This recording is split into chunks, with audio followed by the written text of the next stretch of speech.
দুটি ছাগল ও শেয়ালের কাহিনী। অনেক দিন আগের কথা।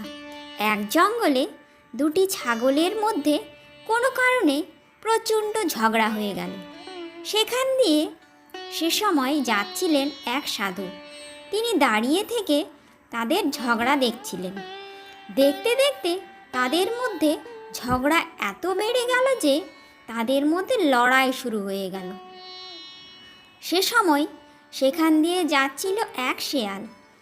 সে খুব ক্ষুধার্ত ছিল। যখন সে ছাগল দুটিকে লড়তে দেখল, তখন তার মুখে জল চলে এলো।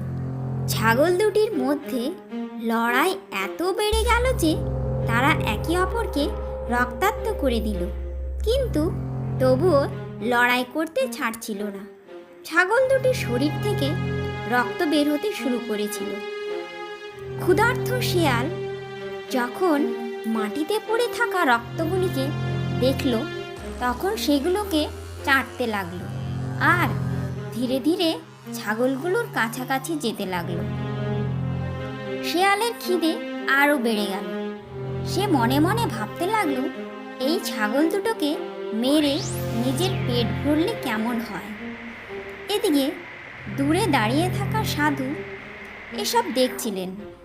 যখন তিনি শেয়ালকে ছাগল দুটির কাছে যেতে দেখলেন, ভাবলেন, শেয়াল যদি ছাগল দুটির আরও কাছে যায় তাহলে সে আহত হতে পারে, এমনকি তার প্রাণও যেতে পারে। সাধু এই কথা ভাবছিলেনই, তখনই শেয়াল তাদের মাঝে পৌঁছে গেল। ছাগলগুলো যখনই শেয়ালকে নিজেদের কাছে আসতে দেখল, তখনই তারা লড়াই ছেড়ে দিয়ে শেয়ালের উপর ঝাঁপিয়ে পড়ল। হঠাৎ এভাবে আক্রান্ত হওয়ায় শেয়াল নিজেকে সামলাতে পারল না আর আহত হয়ে গেল। শেয়াল কোনো রকমে নিজের প্রাণ বাঁচিয়ে সেখান থেকে পালিয়ে গেল। শেয়ালকে পালাতে দেখে ছাগল দুটিও নিজের লড়াই ছেড়ে দিল আর নিজের নিজের বাড়ি ফিরে গেল।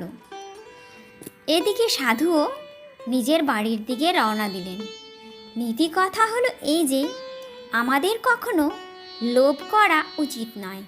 তার সঙ্গে এটাও মাথায় রাখতে হবে যে আমাদের অন্য কারোর ঝগড়ার মাঝে হস্তক্ষেপ করা উচিত নয়, এতে আমাদের ক্ষতি হতে পারে।